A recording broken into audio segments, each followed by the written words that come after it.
Tayo ngayon sa bahay ni retired second lieutenant. Tapos nila mo? Ha? Manlunas, mga kabalyer. Ito si may tindahan siya, buhay-buhay. At saka ito si retired second lieutenant Manlunas. Ngayon, kabalyer, magpakilala ka muna, kabalyer. Imong ngalan, saka ngalan, ranggo, pag-retire mo, sige. Ako pala si Juan, retired Second Lieutenant Pedro Manlunas, Philippine Army. Philippine Army. Oo. Kailan ka, pwede magtanong, kailan ka na entered military service, pumasok? 12 March 1975. 75? Oo. 75 pala. Ito si mga kabalyer, si Lieutenant Pedro Manlunas. 1975 siya pumasok daw. Tanungin natin kung ilang taon siya sa serbisyo bago nag-retire. Ilang taon kabalyer nag-retire? Retired ko 36, 30 years ko servisyo. 30? 30 years. 30 years, 2005. 78 to 2005. Oo. 30 years ba? November 1. So, hindi ka na compulsory? Compulsory. Compulsory ka? Oo. Edad mo 56? 56 to. Pero 30 years ka in service?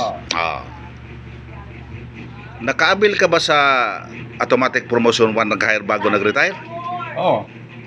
O sa anong ranggo mo nung nag-retire ka? Plane Master Sergeant. Master Sergeant. Kaya wala mo kung promote si senior at saka sa pangkay. Ang posisyon mo amayin. Positioning. Mga assignment mo noon? Luzon, Visayas, Mindanao? Dahil Luzon lang. Luzon lang?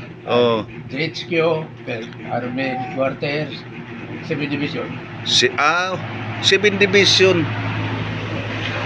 Magsasay. Tarlac, Magsaysay? 7 Division. Ngayon, 30 years ka sa service. Pwede malaman kung anong mga schooling po noong nagserbisyo ka. Simple naman yung school ko dahil ano man. Panahon naman ang school ko. Angkok naman sa military. Advance cook. Non-commissioned officer's course. Angkok. Sa gusto ka angkok. Nag-basic ka? Automatic Basic. basic. Prerequisite kasi yun eh. Huwag ko makakuan sa proper basic. Pa-school ako nila. Pag-ipakuha ko ng ating ko, technical naman ko. Pwede. So doon ay may mga sinabi na ko accredited yung ranggo. Ngayon, anong ranggo mo nung nag-retire ka? Ranggo mo master? O bago nag-retire? Ngayon, anong posisyon mo? Yung pinaka mataas na posisyon na nahawakan? Motor pole insurance sa motor pole. Motor. Basta sa motor pole section, umpisa sa mechanic, welder, pataas na. Technical skill. Technical skill. Yun pala. So, ito ang bahay mo ngayon? Yan lang. Ilan na bang ba ako? Kumpre mo ta.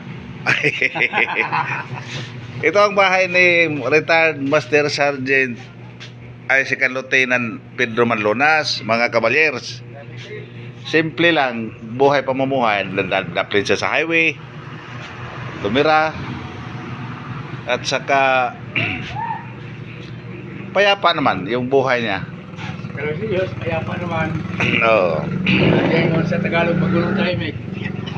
Mayroon ako tanong sa iyo, personal. Yun bang yung dating Banahaw Creek Di ba sa Amerikano yon? Mayari. Oh, da. Oh. Binili na daw eh. Hindi ko alam yun. Oo. Kasi dumaan lang ko kanina, napansin ko nga, hindi na ba na ako ang pangalan? Oh. Iba na. So ngayon, ito mga kabalyer, anong masasabi mo sa serbisyo mo og sa ngayon? Ano masasabi mo sa lahat nating mga kabalyer na nakikinig ngayon? Oh. Anong mensahe mo? Yung pinaka-mensahe mo sa mga retirado? Mali natin ang ating serbisyo, mali ng trabaho na saan natin, sunurin ta sa balaod sa mga legal order sa ating mga officer. Saka anuhan natin ang ating serbisyo kung anong nga dito makasama sa mga tao sa paligid. Yung parang natin ang ating katukulan na ayon sa ating posisyon. Sige, salamat po. Ngayon, yun lang. Ayun ang masabi ko. Sa ngayon, iba naman ang panahon ngayon, hindi natin hindi natin matiyak ngayon. Sa politika, wala. Non-politics mga ko. Wala ka. Non-politics. Itong vlog natin, kabalyer, sa totoo lang, mga pang 5 ka na siguro na sundalo na kung na-interview.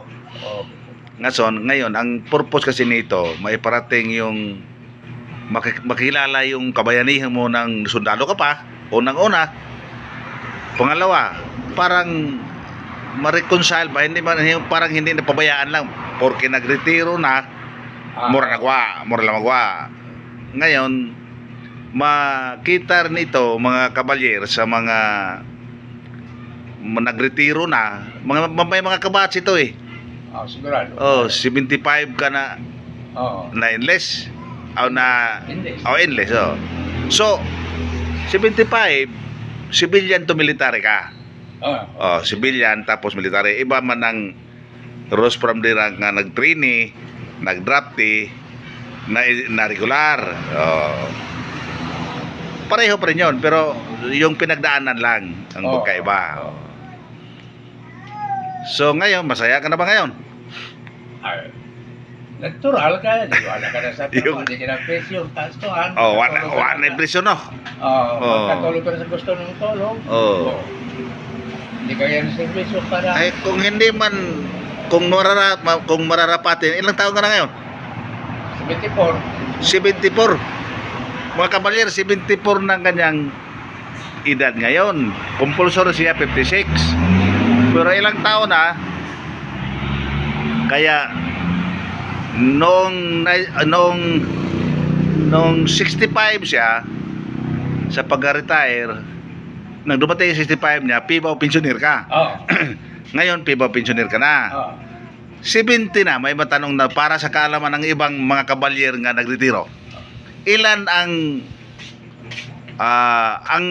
pibaw kasi, sa pagkakaalam ko lang, ako pibaw rin ako eh. Pagka 65 ka, 10,000 ang pensyon monthly. 5,000 ang pensyon. Ngayon, mali. Naggawa na ko eh. Nag-isip ako sa 10,000 eh. Ngayon, yung 70 ka na, magkano naman ang naidagdag mo sa pibaw para lang sa kaalaman ng iba?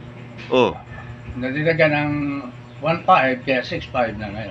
Mga kabalyer, maliwanag yung tinyinti ang nagsabi nito na 74 na ang edad. Pagdating mo ng 70, dagdagan ng 1.5. 6.5 naman ang...